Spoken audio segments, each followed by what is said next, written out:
ที่ว่าตื้นแล้วก็ตกใจง่ายมันอาจจะซอกแล้วก็ ช็อกแล้วก็ตายเนาะ ได้เนาะแม่นนี่ให้กระต่ายเขานั่งเกลือมันแบบนี้ก็ได้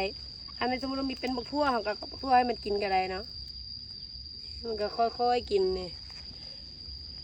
ว่าจำเป็นต้องไปเล่นหามันเดี๋ยวมันก็มาหาเขาเองนี่